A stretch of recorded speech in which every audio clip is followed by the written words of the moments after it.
آپس میں جو رشتہ ہے شاید میں آپ کو نہیں جانتا، آپ مجھے نہیں جانتے، لیکن ایک رشتہ ہے جو پکا رشتہ ہے. وہ کیا رشتہ ہے؟ وہ ہم سارے پاکستانی ہیں. پھر رشتہ ہے بڑا مضبوط رشتہ ہے، ہم سارے اس اللہ کے ماننے والے ہیں. پھر رشتہ ہے بڑا مضبوط، ہم اس آخری نبی کے ماننے والے ہیں.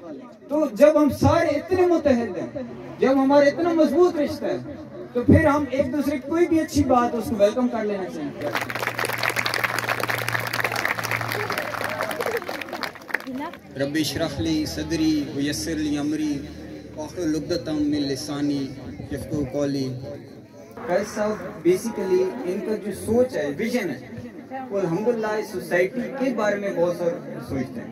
وہ آپ لوگوں کے بارے میں بڑا سوچتے ہیں، یہ بچوں کے بارے میں بڑا سوچتے ہیں. جب بھی ہماری ان کے ساتھ سیٹنگ ہوتی ہے، جب بھی بات چیت ہوتی ہے، تو وہ ہمیشہ ان کا تذکرہ یہ رہتا ہے کہ میں ملک کے لیے کچھ کرنا چاہتا ہوں، کچھ اس میں اپنا کنٹریبیوٹ کرنا چاہتا ہوں. میں اس طرح زندگی نہیں گزارنا چاہتا کہ میں آیا تھا اور جس طرح ہزاروں لوگ آتے ہیں اور دنیا چھوڑ کر چلے جاتے ہیں اور انہوں نے کچھ کنٹریبیوشن نہیں کی ہوتی سوسائٹی کے لیے، لوگوں کے لیے. تو ان کے ہمیشہ سوچ میں یہی رہا کہ میں آیا ہوں، میں اپنے آپ کو پالش کروں گا اور اس لیول پہ لے جاؤں گا کہ انشاءاللہ میں اپنے مسلمان بھائیوں کو، بہنوں کو اور اپنی سوسائٹی کو، اپنے وطن کے لیے کچھ کرنا چاہتا ہوں کہ جب میں دنیا سے جاؤں تو آیا تھا تو کوئی بھی شاید نہیں جانتا تھا، لیکن جب جاؤں تو سارے فخر کریں کہ ہم میں سے ایک مسلمان ایسا بھی گزرا ہے جو ہمارے لیے سوچتا تھا، ہمارے لیے کام کرتا تھا. تو اللہ کرے اللہ ان کے ویژن میں، اللہ ان کے علم میں وسعت عطا فرمائے ان کو. اور جو یہ بچوں کے لیے سوچ رہے ہیں اور یہ سارا کچھ کر رہے ہیں، میں اس میں چھوٹی سی چیز ایڈ کروں گا. میں تھوڑا واضح کرنا چاہتا ہوں کہ اس اینول فنکشن کا مطلب کیا ہوتا ہے، اس کا کرنے کا پرپس کیا ہے. جو ہم سارے لگے ہوئے ہیں، یہ میری مائیں بہنیں بیٹھی ہوئی ہیں اور یہ سارے بچے میرے بھتیجی بھانجوں کی طرح ہیں. اینول فنکشن کا پرپس یہ نہیں ہوتا، بہت سارے لوگ ہیں، بہت سارے اسکول چل رہے ہیں، بہت سارے ادارے چل رہے ہیں پاکستان میں. یہ ایجوکیشن سسٹم بڑے افسوس کے ساتھ کہنا پڑتا ہے، جب سوچتے ہیں تو روح کانپتی ہے کہ اس کا مقصد یہ نہیں تھا کہ بزنس مال کمانا نہیں تھا.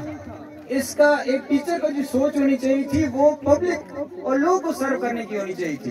لیکن افسوس کے ساتھ یہ سارا کچھ لوگ جو کر رہے ہوتے ہیں وہ پبلسٹی کے لیے کر رہے ہوتے ہیں، اپنے فائدے کے لیے کر رہے ہوتے ہیں. لیکن ایکچوئل میں یہ فنکشن اور جو سال بھر محنت ہوتی ہے وہ بچوں کی گروتھ کے لیے ہو رہی ہوتی ہے. اور یہ جو فنکشن ہو رہا ہوتا ہے اینول فنکشن، اس میں بچوں کی اپریسیشن کے لیے بات ہو رہی ہوتی ہے کہ بچوں کو اپریشیٹ کیا جائے، کہ ان کو مزید گروم کیا جائے اور مزید بہتر کیا جائے ان کی لائف کو. یہاں پر میں ایک چھوٹی سی سٹوری جو کہ آپ نے پہلے سنی ہوئی ہے یقیناً، لیکن وہاں سے ایک نیا تھیم، نئے انداز میں تھوڑا سا بیان کروں گا. ایک ہم نے بچپن میں پڑھی یہ سٹوری کہ ایک بطخ تھی، وہ سونے کا انڈا دیا کرتی تھی اور وہ سونے کا انڈا جب مالک اٹھاتا تھا تو بڑا خوش ہوتا تھا. اور وہ کیونکہ سونے کے انڈے کی وجہ سے دن بدن امیر ہوتا جا رہا تھا، دن بدن اس کی ویلتھ بہتر ہوتی جا رہی تھی. اس کی جو پہچان، جو اس کو جانتے نہیں تھے لوگ، وہ اس کو ماننا شروع ہو گئے تھے. دیکھیں ایک سوسائٹی ہماری اس کا عالمی ہے کہ جس کے پاس پیسہ ہوتا ہے اس کو ہم عزت بھی بڑی دیتے ہیں، اس کی لوگ بات بھی سنتے ہیں.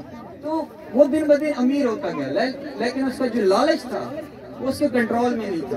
حضور چھوٹی یہ بات سمجھیے گا اس کو کہ کہاں پر ہم ٹیچرز کو اور ساری چیزوں کو سمجھنی چاہیے، پیرنٹس ہم کو سمجھنی چاہیے کہ وہ انڈا جب دیتی وہ انڈا اٹھا لیتا، بیچتا، امیر ہوتا گیا. لیکن لالچ اس لیول تک بڑھ گیا کہ میں امیر ہو رہا ہوں سلولی ایسا ایسا.